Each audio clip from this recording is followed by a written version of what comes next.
ಕರ್ನಾಟಕದ ನೀಟ್ ವಿದ್ಯಾರ್ಥಿಗಳೇ, ಇನ್ನೂವರೆಗೂ ಯಾವುದೇ ಒಂದು ಕೌನ್ಸಿಲಿಂಗಲ್ಲಿ ನಿಮಗೆ ಸೀಟ್ ಸಿಕ್ಕೇ ಇಲ್ಲ. MBBS ಆಗಿರಲಿ, BDS ಆಗಿರಲಿ, BMS ಆಗಿರಲಿ, ಯಾವುದೇ ಒಂದು ಕೌನ್ಸಿಲಿಂಗಲ್ಲಿ ಕೂಡ ನಿಮಗೆ ಒಂದೂ ಕೂಡ ಸೀಟ್ ಸಿಕ್ಕಿಲ್ಲ ಇನ್ನೂವರೆಗೂ. ನಾನು ಆಲ್ರೆಡಿ 1 ಲಕ್ಷ ಕಾಷನ್ ಡಿಪಾಸಿಟನ್ನು ಪೇ ಮಾಡಿದ್ದೇನೆ. MBBS ಅಲ್ಲೂ ಕೂಡ ನನಗೆ ಸೀಟ್ ಸಿಕ್ಕಿಲ್ಲ. ಅಷ್ಟೇ ಅಲ್ಲದೆ 150 ಮ್ಯಾನೇಜ್ಮೆಂಟ್ ಸೀಟ್ಗಳು ಕೂಡ ಉಳಿದಿದ್ದಾವೆ. ಈ ಎಲ್ಲ ಸೀಟ್ಗಳನ್ನು ಮಾಪಪ್ ರೌಂಡ್ ಅಂತ ಮಾಡಲೇಬೇಕಾಗುತ್ತೆ. ಮಾಪಪ್ ರೌಂಡನ್ನು ಯಾವಾಗ ಮಾಡ್ತಾರೆ, ಈ ಮಾಪಪ್ ರೌಂಡ್ಗೆ ಯಾರ್ಯಾರು ಎಲಿಜಿಬಲ್ ಆಗಿರ್ತಾರೆ, ಈ ಎಲ್ಲ ಮಾಹಿತಿಯನ್ನು ಮುಂದಿನ ಪಾರ್ಟಲ್ಲಿ ಎಕ್ಸ್ಪ್ಲೇನ್ ಮಾಡಿದ್ದೇನೆ.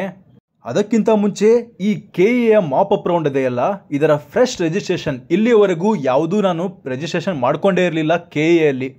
KEAಯಲ್ಲಿ ನಾನು ಜಸ್ಟ್ ಒಂದು ಎಕ್ಸಾಮ್ ಬರೆದಿದ್ದೆ ಅಷ್ಟೇ. ನಾನು ನೀಟ್ ಎಕ್ಸಾಮನ್ನು ಬರೆದಿದ್ದೆ, ಇನ್ನೂವರೆಗೂ KEAಯಲ್ಲಿ ರಿಜಿಸ್ಟ್ರೇಷನ್ನ ಮಾಡ್ಕೊಂಡಿರಲಿಲ್ಲ.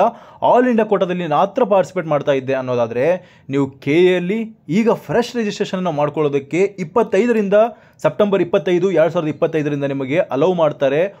ಈ ಒಂದು ರಿಜಿಸ್ಟ್ರೇಷನನ್ನು 25ರ ನಂತರ ಮಾಡ್ಕೊಳ್ಬೋದಾಗಿರುತ್ತೆ. ಇಲ್ಲಿವರೆಗೂ ನೀವು ರಿಜಿಸ್ಟ್ರೇಷನ್ನೇ ಮಾಡ್ಕೊಂಡಿಲ್ಲ KEAಯಲ್ಲಿ ಅಂದರೂ ಕೂಡ ನೀವು ಈ ಒಂದು ಫ್ರೆಶ್ ರಿಜಿಸ್ಟ್ರೇಷನನ್ನು ಮಾಡ್ಕೊಳ್ಬೋದಾಗಿರುತ್ತೆ. ಜಸ್ಟ್ ಈಗ 25ರಿಂದ ನಿಮಗೆ ರಿಜಿಸ್ಟ್ರೇಷನ್ ಸ್ಟಾರ್ಟ್ ಆಗ್ತದೆ. ಆದರೆ ಮಾಪಪ್ ರೌಂಡ್ ಯಾವಾಗ ಸ್ಟಾರ್ಟ್ ಆಗುತ್ತೆ ಅನ್ನೋದನ್ನು ಇನ್ನೂ ಕೂಡ ನಮಗೆ ಮಾಹಿತಿ ದೊರಕಿಲ್ಲ. ಆದರೆ ರಿಜಿಸ್ಟ್ರೇಷನ್ ಮಾತ್ರ 25ರಿಂದ ಸ್ಟಾರ್ಟ್ ಆಗುತ್ತೆ.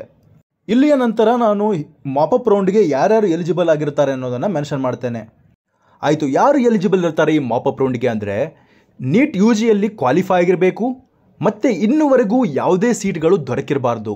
ಅಂದರೆ ಕರ್ನಾಟಕದಲ್ಲಿ ಯಾವುದೇ ಸೀಟ್ಗಳು ದೊರಕಿರಬಾರ್ದು, ಬೇರೆ ಸ್ಟೇಟ್ನಲ್ಲೂ ಕೂಡ ಯಾವುದೇ ಸೀಟ್ಗಳು ದೊರಕಿರಬಾರ್ದು, MCC ಕೌನ್ಸಿಲಿಂಗಲ್ಲಿ ಬೇರೆ ಸ್ಟೇಟ್ನ ಕೌನ್ಸಿಲಿಂಗಲ್ಲಿ ಯಾವುದೇ ಸೀಟ್ಗಳು ದೊರಕಿರಬಾರ್ದು. ಅಂದರೆ ಈಗ ನಾನು MBBS ಕೌನ್ಸಿಲಿಂಗ್ಗೆ ಪಾರ್ಟಿಸಿಪೇಟ್ ಮಾಡ್ತಾ ಇದ್ದೇನೆ. ನಾನು ಬೇರೆ ಕಾಲೇಜ್ನಲ್ಲಿ ಯಾವುದಾದ್ರೂ MBBS ಸೀಟ್ ತೆಗೆದುಕೊಂಡಿದ್ದರೆ, ಅಂದರೆ ನನಗೆ 12 ಲಕ್ಷದ ಫೀಸ್ ಸ್ಟ್ರಕ್ಚರ್ ಸಿಕ್ಕಿದೆ, ನಾನು 1.5 ಲ್ಯಾಕ್ ಫೀಸ್ ಸ್ಟ್ರಕ್ಚರ್ಗೆ MBBS ಮಾಪಪ್ ರೌಂಡ್ಗೆ ಪಾರ್ಟಿಸಿಪೇಟ್ ಮಾಡ್ತೇನೆ ಅಂದರೆ ನೀವು ಅರ್ಹರಾಗಿರೋದಿಲ್ಲ. ನಿಮಗೆ ಯಾವುದೇ ಒಂದು MBBS ಸೀಟ್ ಸಿಕ್ಕಿರಲಿ, ನೀವು ಮಾಪಪ್ ರೌಂಡ್ MBBSಗೆ ಪಾರ್ಟಿಸಿಪೇಟ್ ಮಾಡೋದಕ್ಕೆ ಅರ್ಹರಾಗಿರೋದಿಲ್ಲ. Candidates who have surrendered cancelled the seat by forfeiting the caution deposit. ಇಲ್ಲಿ ಹೇಳಿದಷ್ಟು ಸುಲಭವಾಗಿಲ್ಲ. ಕಾಷನ್ ಡಿಪಾಸಿಟನ್ನು ಫಾರ್ಫಿಟ್ ಮಾಡಿಕೊಂಡು ಕ್ಯಾನ್ಸಲ್ ಮಾಡ್ಕೊಳ್ಬೋದು ಅಂತ ಹೇಳಿದ್ದಾರೆ, ಆದರೆ ಅಷ್ಟು ಸುಲಭವಾಗಿಲ್ಲ. ಸಿಕ್ಕ ಸೀಟನ್ನು ಕ್ಯಾನ್ಸಲ್ ಮಾಡ್ಕೊಳ್ಳೋದು ಅಷ್ಟು ಸುಲಭವಾಗಿಲ್ಲ.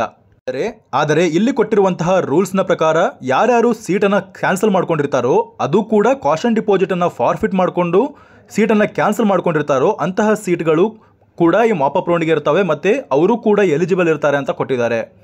ಈಗ ಡೆಂಟಲ್ ಸೀಟ್ಗೆ ಸೆಕೆಂಡ್ ರೌಂಡಲ್ಲಿ ಅಡ್ಮಿಷನ್ ತೆಗೆದುಕೊಂಡಿರ್ತಾರೆ, ಅಂಥವರು ಕೂಡ MBBS ಮಾಪಪ್ ರೌಂಡ್ಗೆ ಎಲಿಜಿಬಲ್ ಆಗಿರ್ತಾರೆ. ಆದರೆ ಮತ್ತೆ ಅವರು ಡೆಂಟಲ್ ಮಾಪಪ್ ರೌಂಡ್ಗೆ ಎಲಿಜಿಬಲ್ ಆಗಿರೋದಿಲ್ಲ. ನೋಡಿ, ಇನ್ನೊಂದು ಬಾರಿ ಹೇಳ್ತೇನೆ, ಡೆಂಟಲ್ ಮಾಪಪ್ ರೌಂಡ್ಗೆ ಎಲಿಜಿಬಲ್ ಆಗಿರೋದಿಲ್ಲ. ಡೆಂಟಲ್ MBBS ಮಾಪಪ್ ರೌಂಡ್ಗೆ ಎಲಿಜಿಬಲ್ ಆಗಿರ್ತಾರೆ. ಈಗ BMS ಮಾಪಪ್ ರೌಂಡ್ಗೆ ಎಲಿಜಿಬಲ್ ಆಗಿರೋದಿಲ್ಲ. BMS MBBS ಮಾಪಪ್ ರೌಂಡ್ಗೆ ಎಲಿಜಿಬಲ್ ಆಗಿರ್ತಾರೆ. ಅದೇ ರೀತಿ ಆಯುಷ್ ಕೋರ್ಸ್ನಲ್ಲಿ ಕೂಡ ಸೇಮ್ ಟು ಸೇಮ್ ಅದೇ ರೂಲ್ಸ್ ಫಾಲೋ ಆಗ್ತದೆ. ಆಯುಷ್ ಸೀಟ್ ಅಡ್ಮಿಷನ್ ತೊಗೊಂಡಿರ್ತೀರಿ, ಆಯುಷ್ ಮಾಪಪ್ ರೌಂಡ್ಗೆ ನೀವು ಪಾರ್ಟಿಸಿಪೇಟ್ ಮಾಡೋದಕ್ಕಾಗಲ್ಲ, ಆದರೆ MBBS ಮಾಪಪ್ ರೌಂಡ್ಗೆ ನೀವು ಪಾರ್ಟಿಸಿಪೇಟ್ ಮಾಡ್ಬೋದು. ಈಗ ನಿಮಗೆಲ್ಲ ಅರ್ಥವಾಗಿದೆ ಯಾರ್ಯಾರು ಈ ಮಾಪಪ್ ರೌಂಡ್ಗೆ ಎಲಿಜಿಬಲ್ ಇರ್ತಾರೆ ಅಂದರೆ, ಇನ್ನೂವರೆಗೂ ಯಾವುದೇ ಸೀಟು ಸಿಗದೇ ಇರೋರು, ಮತ್ತು ಕಾಷನ್ ಡಿಪಾಸಿಟನ್ನು ಕಳ್ಕೊಂಡು ಸೀಟನ್ನು ಕ್ಯಾನ್ಸಲ್ ಮಾಡ್ಕೊಂಡಿರೋರು, ಅಷ್ಟೇ ಅಲ್ಲದೆ ಡೆಂಟಲ್ ಸೀಟ್ ಹೋಲ್ಡ್ ಮಾಡ್ಕೊಂಡಿರೋರು, ಅದೇ ರೀತಿಯಲ್ಲಿ BMS ಅಲ್ಲಿ ಸೀಟನ್ನು ಹೋಲ್ಡ್ ಮಾಡ್ಕೊಂಡಿರೋರು, ಈ ಎಲ್ಲ ವಿದ್ಯಾರ್ಥಿಗಳು ಮಾಪಪ್ ರೌಂಡ್ಗೆ ಎಲಿಜಿಬಲ್ ಆಗಿರ್ತಾರೆ. ಅವರು ಕೂಡ ಮಾಪಪ್ ರೌಂಡ್ಗೆ ಪಾರ್ಟಿಸಿಪೇಟ್ ಮಾಡ್ತಾರೆ. ಹಾಗಾದರೆ ಮಾಪಪ್ ರೌಂಡ್ಗೆ ಯಾರು ಎಲಿಜಿಬಲ್ ಇಲ್ಲ ಅಂದರೆ, candidates who have allotted seat in the first and second round. Choice 1 ಮತ್ತು ಚಾಯ್ಸ್ 2 ತೆಗೆದುಕೊಂಡವರು ಈ ಮಾಪಪ್ ರೌಂಡ್ಗೆ ಎಲಿಜಿಬಲ್ ಆಗಿರೋದಿಲ್ಲ ಅಂತ ಕೊಟ್ಟಿದ್ದಾರೆ. ಅಂದರೆ ಕ್ಯಾಂಡಿಡೇಟ್ಸ್ಗಳು ಫಸ್ಟ್ ರೌಂಡ್ ಅಥವಾ ಸೆಕೆಂಡ್ ರೌಂಡಲ್ಲಿ ಚಾಯ್ಸ್ 1 ತೆಗೆದುಕೊಂಡಿದ್ರೆ ಅಂತರೂ ಅವರು KEA ಕೌನ್ಸಿಲಿಂಗಿಂದ ಹೊರಗೆ ಹೋಗಿರ್ತಾರೆ, ಅವರು ಮಾಪಪ್ ರೌಂಡ್ಗೆ ಎಲಿಜಿಬಲ್ ಆಗಿರೋದಿಲ್ಲ.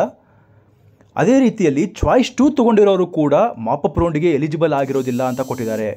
ಹಾಗೆ ಚಾಯ್ಸ್ 3 ತೆಗೆದುಕೊಂಡಿರುವಂತಹ ಅಲಾಟೆಡ್ ಸೀಟ್ಗೆ ಚಾಯ್ಸ್ 3 ತೆಗೆದುಕೊಂಡಿರುವಂತಹ ವಿದ್ಯಾರ್ಥಿಗಳು ಕೂಡ ಈ ಒಂದು ರೌಂಡ್ಗೆ ಎಲಿಜಿಬಲ್ ಆಗಿರೋದಿಲ್ಲ ಅಂತ ಕೊಟ್ಟಿದ್ದಾರೆ.